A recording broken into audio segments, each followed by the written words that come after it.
Greetings everyone.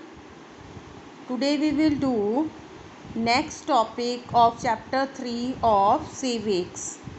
Our today's topic is why should people decide.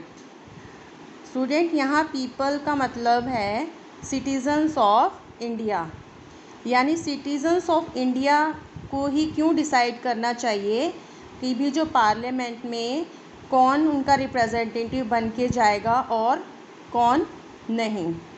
So in this paragraph we will clearly come to know why this should be happen. As we know that India became independent on 15 August 1947. Preceding this was a long and difficult struggle in which many sections of society participated. People from various backgrounds joined the struggle, and they were inspired by the ideas of freedom, equality, and participation in decision making. Under colonial rule, the people had lived in fear of the British government and did not agree with of many of decisions they took, but they faced grave danger if they tried to criticize these decisions.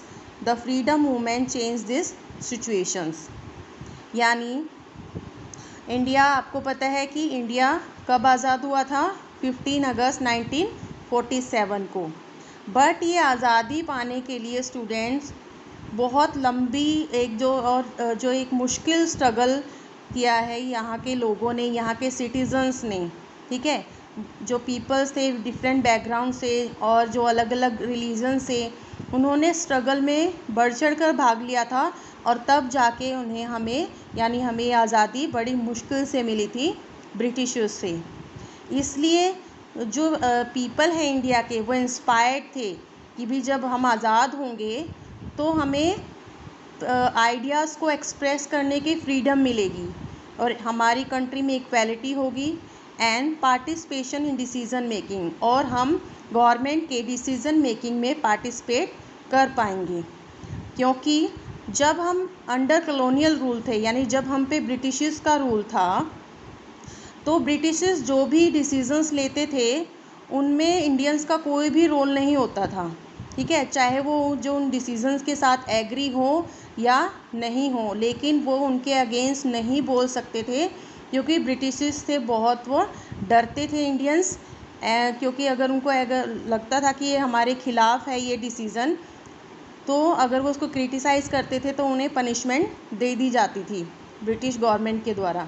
ठीक है, लेकिन जो freedom movement change this situation, लेकिन जो freedom movement हुए उसने इस situation को चेंज किया.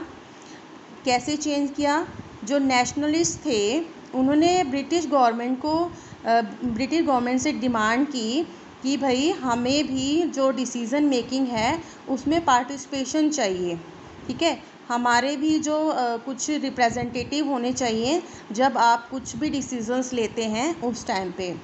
एज़ फार बैक 1885 में ये जो इंडियन नेशनल कांग्रेस आई थी, तो उन्होंने डिमांड की कि जो कुछ लेजिस्लेटिव असेंबली में कुछ इंडियन भी होने चाहिए, इलेक्टेड मेंबर हमारे भी होने चाहिए, जो उनको क्या राइट हो उनको discuss the budget and ask question, कि भी जो हमारे देश के लिए डिसीजंस लिए जा रहे हैं उससे रिलेटेड डिस्कस कर सकें और क्वेश्चंस पूछ सकें.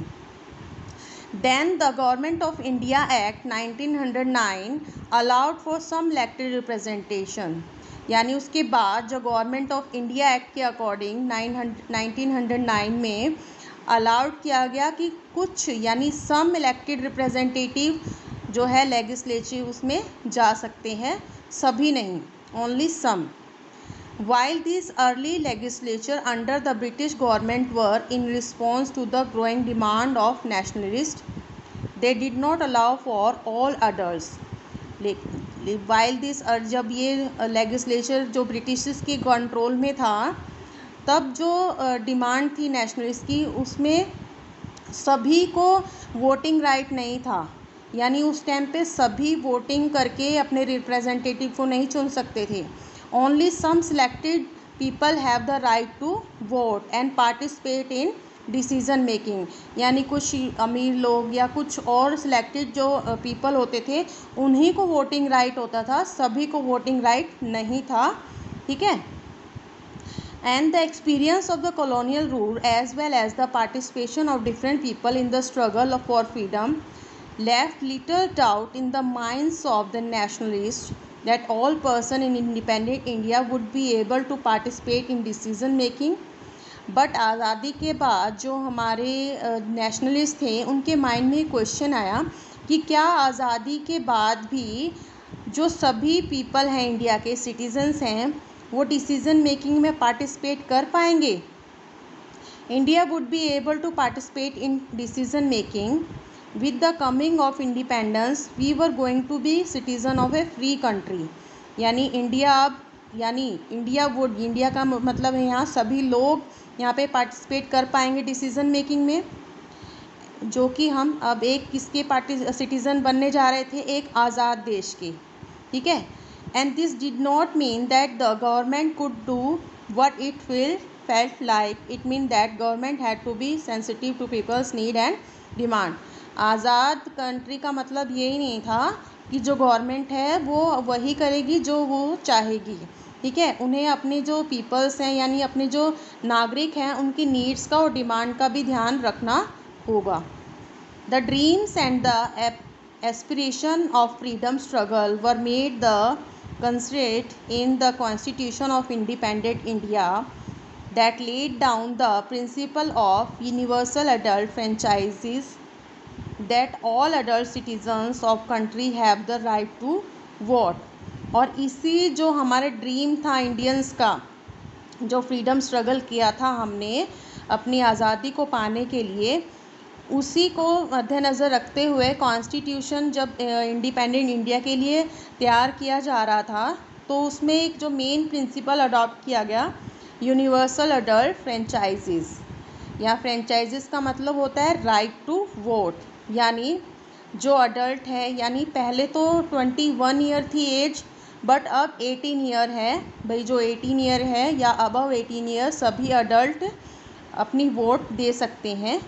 तो ठीक है, ये सभी को ये राइट मिल गया कि भी जो सभी 18 ईयर और अबव 18 ईयर के जो भी सिटीज़न हैं इंडिया में वो अपनी वोट दे सकते हैं और अपने रिप्रेजेंटेटिव को चूज़ कर सकते हैं। So student, this is the story. ये इससे पता चलता है हमें क्यों हमें अपने जो देश के जो नागरिक हैं वही डिसाइड करते हैं कि जो पार्लियामेंट में उनके रिप्रेजेंटेटिव कौन बनेगा और कौन नहीं, क्योंकि जो हमारी कंट्री है उनके पीपल मोस्ट इम्पॉर्टेंट हैं, उनके नागरिक बहुत ही महत्वपूर्ण हैं। Okay student, we have complete our topic. Have a nice day.